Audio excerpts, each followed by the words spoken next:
Studying can be fun, but oftentimes we get distracted. We keep on forgetting what we learned, or we find it hard to understand what it is we actually learned. So in this video, I'll be sharing with you 5 top tips that will help you study more effectively.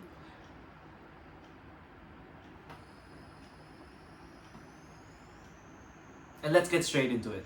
The first tip is to be in an undistracted environment. If you are in a place that is very noisy, or there are people roaming around, or that you just find it hard to have good posture while studying, it will have an effect on not just your focus, but on your studying as a whole. So what I recommend is that you have a quiet and clean area that you can use to study, and it'll be better if you can find a consistent place, because our brains associate our environment to what brain state we are in. If you are consistently studying in a clean and quiet place, your brain will be prepared, and it's basically telling you, okay, it's time to study.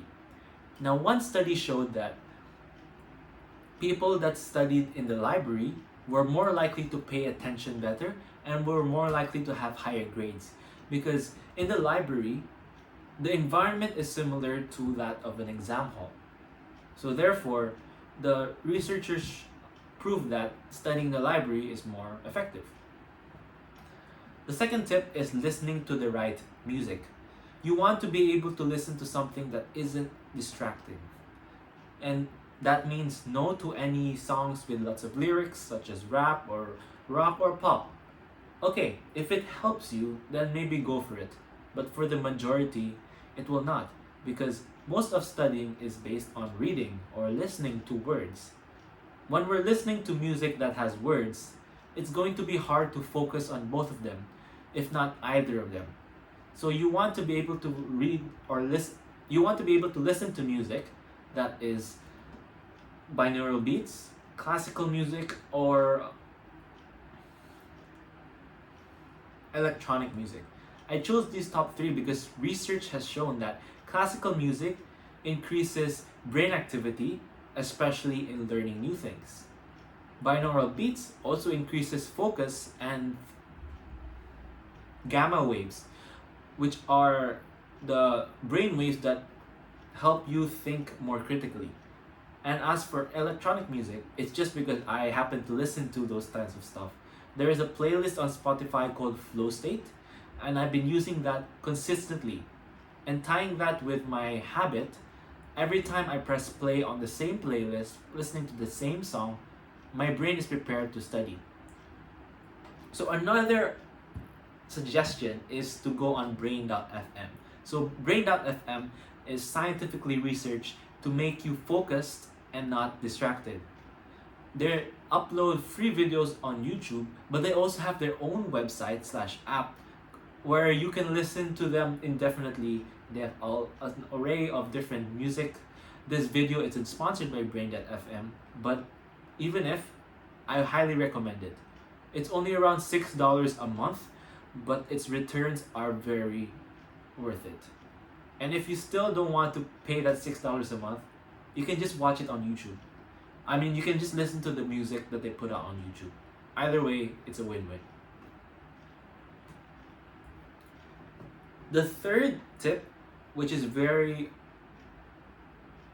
underappreciated, is called taking brain breaks.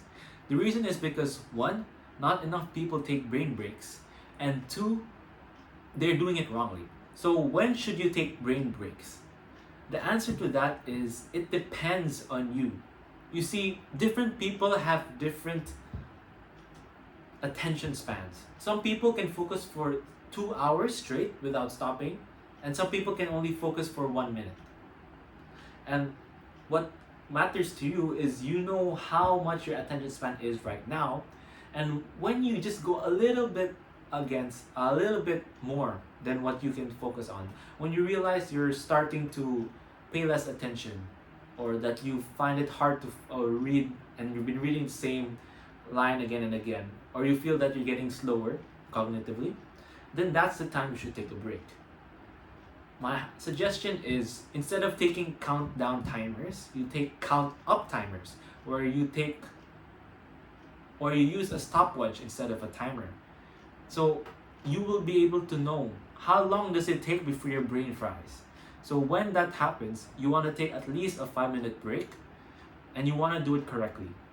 No, do not go on social media. Research has shown that taking breaks on social media actually hurts your focus and makes it harder for you to study once you get back. Additionally, you're becoming more tired. So you're not helping yourself by doing stimulating stuff on your phone or on your laptop or on your TV. Other YouTubers will say, no, it's okay, you can take a break in social media as long as you're relaxing. But the research has shown that it's only detrimental. Now, what can you do instead is to do something more relaxing and more in the physical world. Because when we're spending so much time on the virtual world, we want to be able to escape from it for at least for a little bit. So I suggest maybe talking to a friend face to face, or maybe taking some breathing exercises, or just one of my personal favorites, because it's so easy to do, is just look around the room and just like look at everything. Because instead of looking at one single point on the screen, now I'm allowing myself to relax my eyes and be able to enjoy the physical world. Getting myself out of my head is what I would do. We're on to the third tip, and it's called spaced repetition. Now, instead of cramming, which is a very popular study technique, there's a more effective way, and that is by dividing your study sessions for weeks. So you want to be able to put sleep in between your study sessions, and these study sessions you'll be learning the exact same topic. Because what you need to do is be able to remember it for a long periods of time.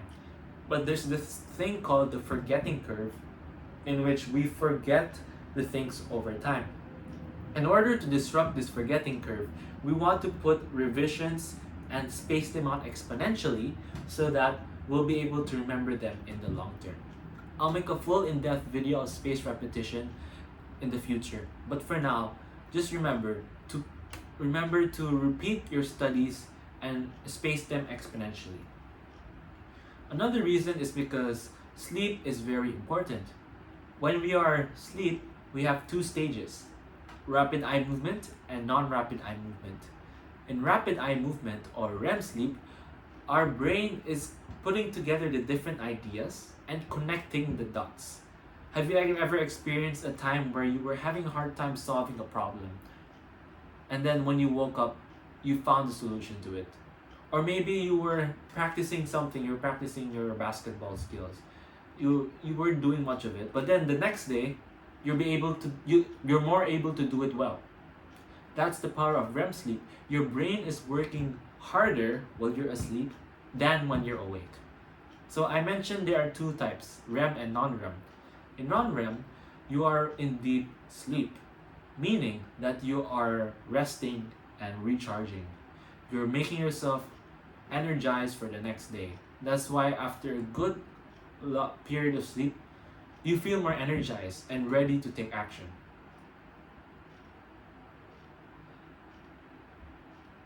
But how about when learning new topics? How does sleep help you for that? Research has shown that when you are doing REM sleep, you are preparing yourself to learn better. A study has shown people learning Spanish, and the first group had a complete night of sleep, while the second group did not have enough of REM sleep. And the first group was able to learn better. They understood it better because the REM sleep involved their brains so that they could absorb the information better, like a sponge. So what we want is to have enough sleep before we learn, so that we can be able to understand it better and remember it for a longer period of time.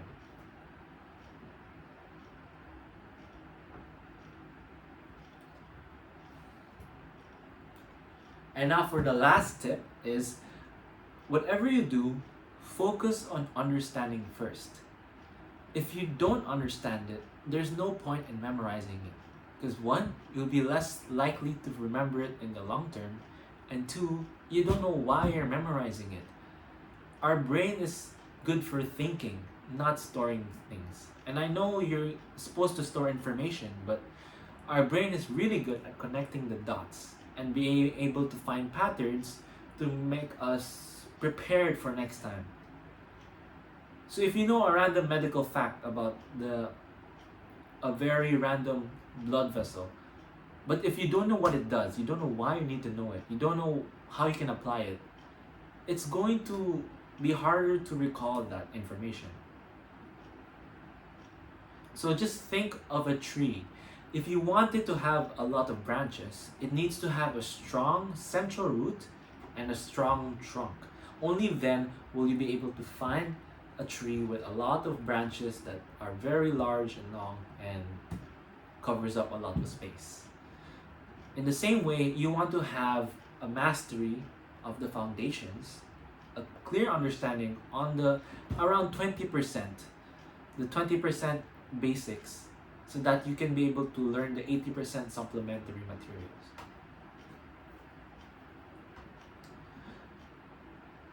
But you might be asking, Arlo, how do I be able to understand it better?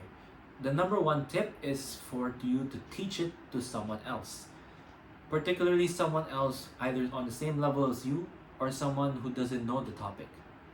So there's this technique called the Feynman technique, which means if you can't explain it to a 5-year-old, then you don't understand it.